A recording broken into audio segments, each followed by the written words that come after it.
My name is Leonard W. Lindros Jr. My book, Spots and All My Dogs. Well, I was born in the Bronx. I actually was brought up in Mount Vernon, New York. I went through A.B. Davis High School and through Uppsala College in East Orange, New Jersey. I spent almost 6 decades in the financial business. I spent some of the time on Wall Street, Midtown, and then up to White Plains. My first dog was Spots. He was with us for 13 years. He was a mixed breed, clever dog, very clever. Everyone's dog can be clever if they spend enough time with them, as they do with children. Spots came to me when I was about 7 years old.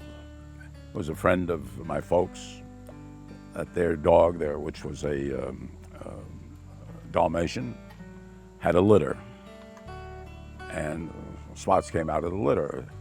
Not only Spots was smart, he was clever, very clever.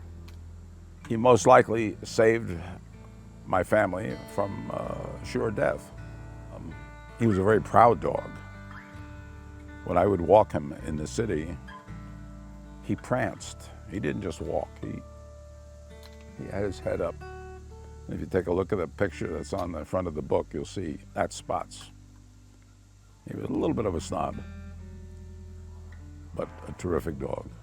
There's several chapters just on Spots, as to how he was a city dog and country dog. He loved both. He loved to ride in cars. A lot of dogs don't, but Friday night, or Friday afternoon, he was ready to jump into the car. Sunday night, ready to jump in the car and go back to Mount Vernon. Our dogs were a little bit big for lap dogs, but just the same. Just like my son's dogs. They're large for lap dogs, but their dogs, especially the one, when I'm sitting in a rocking chair, would jump up. He wanted to be with me in the rocking chair. And the other one, the older one, King, he would always be on the couch with me with his head on my lap. Both Spots and Nicky both wound up tackling a skunk, and that was a fun time in each of them. And they did run. Spots, Nicky one time ran off. The deer came through our property, and there was nothing going to stop him. Daisy was quite something else too. She was she had a mind of her own, and she was only a Chihuahua this size, but she thought she was a Great Dane. My new neighbor up in the front here, he has a wonderful dog, and it's always a love fest. I've only had a couple dogs in my entire life, and specifically one that wanted nothing to do with me. And I tried too darn hard to make that dog like me, and he let me know that he did not want any part of me. But that's the only dog in all my life. I would love people that never had the need or love for a dog find out what that is about and go and do. I know that some people just can't do it. They're stuck in a certain area of the cities where it's just not possible.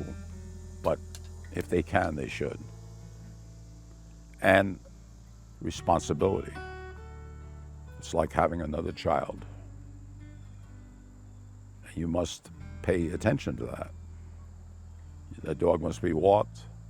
That dog must be watered and fed. Well, I think dogs affect everyone's life. That's why I'm so happy to see kids with dogs, because I think what they receive and what they give back and forth helps them with humanity itself. I would like those that read this book would consider going out and adopting dogs at the shelters. That would be wonderful. But a dog will always bring love. A dog will always give back 10 times what you give that dog.